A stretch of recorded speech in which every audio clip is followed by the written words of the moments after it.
Hi అండి. అందరికి నమస్కారం. నేను మీ లక్ష్మి. ఇవాళ మరొక హెల్తీ అండ్ టేస్టీ రెసిపీతో మీ ముందుకొచ్చాను. అదే కొర్రల జావా. ఒక్క గ్లాస్ కొర్రలు తీసుకోండి, చిన్న గ్లాసు. మంచిగా 2 టైమ్స్ వాష్ చేసుకోండి. చేసుకున్న తర్వాత మనం ఏ గ్లాస్తోనైతే కొర్రలు తీసుకున్నామో అదే గ్లాస్తోని 12-15 గ్లాసుల వరకు వాటర్ వేసుకోండి. కాదర్ వాలి గారు చెప్పినట్టు అలా ప్రాసెస్ అలా చెప్తున్నాను నేను. చాలా బాగుంది. నానబెట్టుకోండి. మార్నింగ్ నేను 10కి అయితే అలా పెట్టుకొని ఈవినింగ్ 6 వరకు నానబెట్టుకున్నానండి.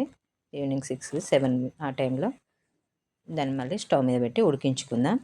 సిమ్లో పెట్టి ఉడికించుకోండి. సిమ్లో ఒక 10 మినిట్స్ పెడితే అది వేడయ్యేంత వరకు 10 మినిట్స్ పడుతుంది. తర్వాత ఒక 20 మినిట్స్లో ఉడికిపోతుంది మనకి. మొత్తం ప్రాసెస్ హాఫ్ అన్ అవర్ సిమ్లోనే ఉడికించుకోండి. సిమ్లో పెట్టి మీరు ఇంకా మీ పనులు చూసుకుంటే అది చక్కగా ఉడికిపోద్ది. అడుగంటదు, ఏం అవ్వదు. చూడండి ఉడికిపోయింది. మీకు చూపిస్తాను ఇప్పుడు. నాకు తెలిసిపోద్ది ఉడికినట్టు.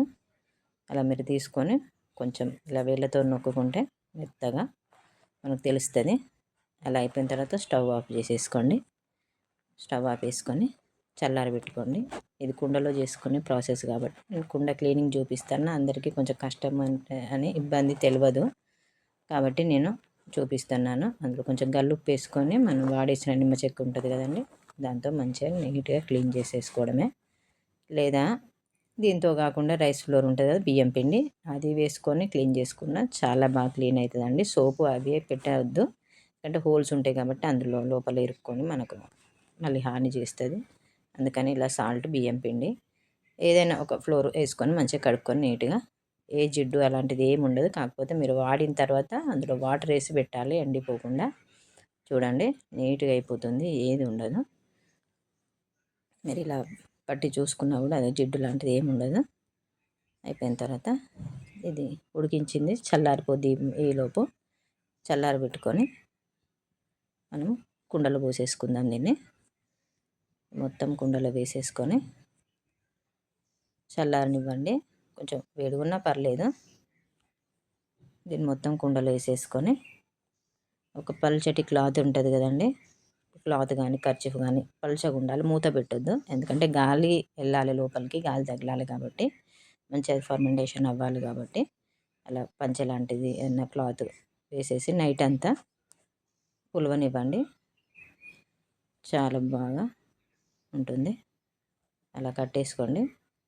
మళ్ళీ రేపు మార్నింగ్ మీకు చూపిస్తాను. డైలీ ఇది మరుసటి రోజు అండి, చూపిస్తున్నాను మీకు.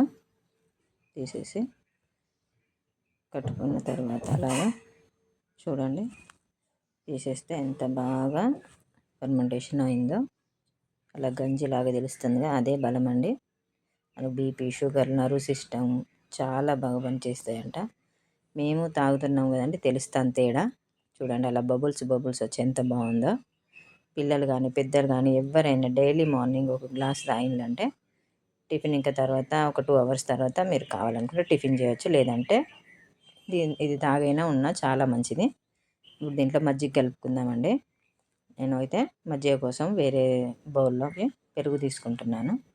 ఒక కావలసినంత, మనకి దానికి కావలసినంత పెరుగు తీసుకొని వాటర్ వేసుకోండి. వాటర్ వేసుకొని మజ్జిగలాగా చిలుక్కోండి. మజ్జిగలాగా చిలుక్కొని ఆ మజ్జిగని మనం అంబల్లో పోసేసుకుందాము. అలా పోసేసుకొని కావలసినంత పోసుకొని మీకు టేస్ట్కి సరిపడా సాల్ట్ వేసుకోండి.